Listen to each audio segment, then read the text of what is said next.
Just back from a walk. I went for a walk. I went to buy some guitar picks. Yay!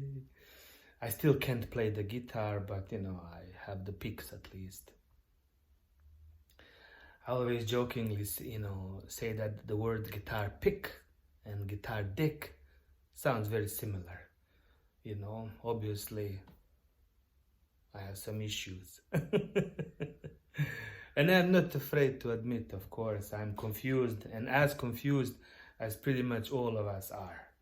So after this beautiful walk, I also managed to go up the stairs all the way. There's this long stairway between downtown and my street. And I made it all the way up. So the doctor told me, once you're able to climb all these stairs up, you can have sex.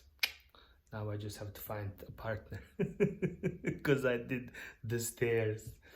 I'm joking, I'm spending a lot of time by myself these days. Kids are in school, I'm just here, by myself. I go out for little walks.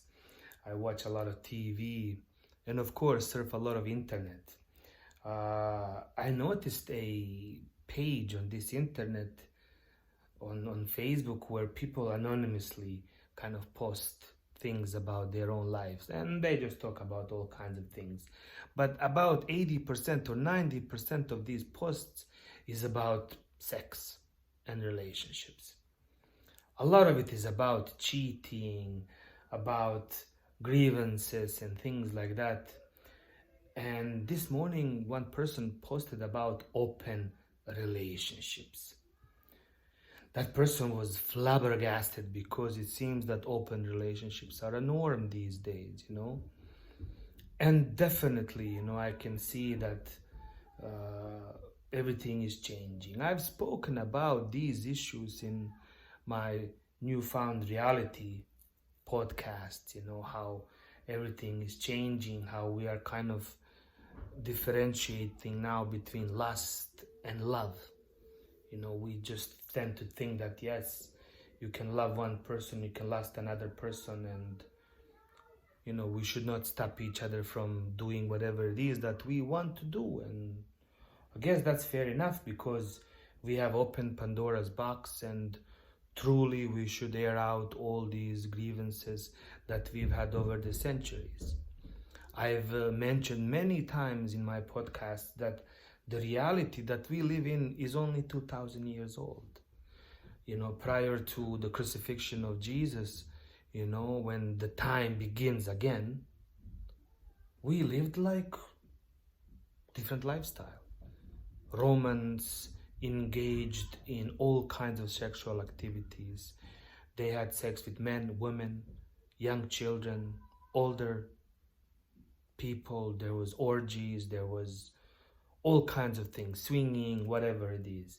And that was all normal, especially among the elites, of course. The poor people had different things, or they didn't have enough time to engage into all these activities. Sex, just like art, takes time. If you're busy working 12 hours a day, 5 days a week, 6 days a week, you don't have time to organize swinging parties or to write beautiful songs. That's why everything changed. Again, in 2,000 years ago, somebody said, okay, we really need to figure out something because at that point there was just too much confusion. Nobody knew who their child was. Mothers knew who their children were, but fathers didn't. So in order for us to raise these kids to be productive members of society, you had to know. You needed two parents. You needed to have a dedicated father and dedicated mother. So we invented new religion, new morality, 10 new commandments. I always have that joke that the 7th commandment was, thou shalt not sleep with thy neighbor's wife. And some people write 7 like this, and some people write 7 like this, and there's a small line over it. And that's the people who say like, number 7 is not that important, we can scrap it. It's a joke again, because we know, especially for the elites, the 10 commandments are only for poor people, again, for working class. The working class had to obey all these commandments, but the rich and the elites never did. Never did. They killed, they raped, they did whatever they want to do at any given time. And that's just the reality of life. So it's so difficult, when you have children and you're supposed to teach them, oh, one day when you grow up, you too can be the Prime Minister of Canada. No, my children will never be the Prime Minister of Canada, because we know how that's done, of course. Again, please don't go after me with details. Every time I say something, I receive comments, and usually it's from friends. Why do you say this? Why do you say that? Psh, it's my YouTube channel. I'm talking about whatever it is that I want to talk about. If you're not ready to have this conversation, that's your story and that's your problem. Or there's no problem. It's all cool. We have opened Pandora's box, obviously. I don't know how to live anymore. I don't know how to teach my kids anymore. Absolutely everything is okay. I truly support the LGBTQ movement, but it has expanded to such categories that I no longer am able to really say with any integrity that I am anything or that anybody is anything. The relationships have changed so much that what's the point? I mean, you meet one person and you engage in some kind of relationship, and before you even go, on a second date, you basically have to sit down and say, what kind of relationship do we want? Is it an open relationship? Can you do what you want? Can I do what I want? Should we tell each other? Should we not tell each other? Is it just sex? Is it going to be sex and love? How many partners can you have? How many partners can I have? Are we going to have them together?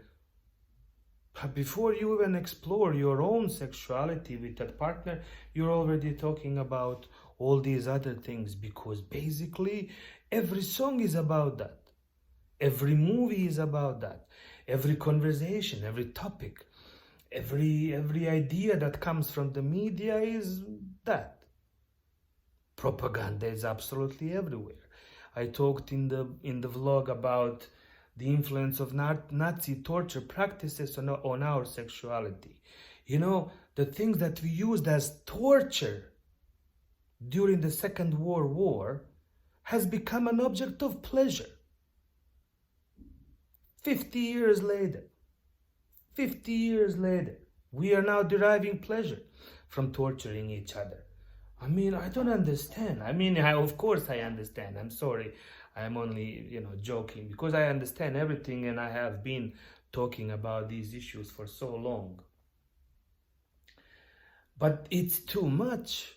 For 2,000 years, they have brainwashed us to thinking this is the way to live, this is the way to do things. And now we are basically rebelling, or they're letting us off the hook and telling us, no. Everything we told you for 2,000 years is absolutely wrong. And now we're free. But we're also not free, because just like that was not okay, now it's okay. Both is an illusion. Both things are an absolute lie. The humanity does not know what humanity is.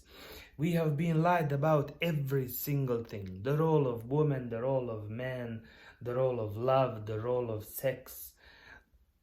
And we know that. Instead of focusing on things that are actually bringing us more joy and pleasure, which is, I honestly think, communicating with each other on a more spiritual level, on a more soulful level, rather than on just physical level. No, we're going to now ignore completely everything that is spiritual, that is soulful, that is energetical, that is karmic, and we're going to focus on these carnal pleasures. And through these carnal pleasures, we're going to get everything we need. And sure, that's good enough. Let's do it. Like I said, the first thing we have to do in Newfound Reality podcast is legalize sex work. Let everybody have access to absolutely everything. Get it out of the system for the next, how long? 50 years? And then let's talk about it. In the meantime, none of our youth is going to get married and have children. So basically, the entire population of the world is going to change within the next 100 years. Our lives are too short to understand the change, but you can see it. You can have sex with anybody, but you cannot love anyone. Because to have a child, you need love. It doesn't come out of sex, even though that's how it's created. Anyways, let's have fun. Talk to you later.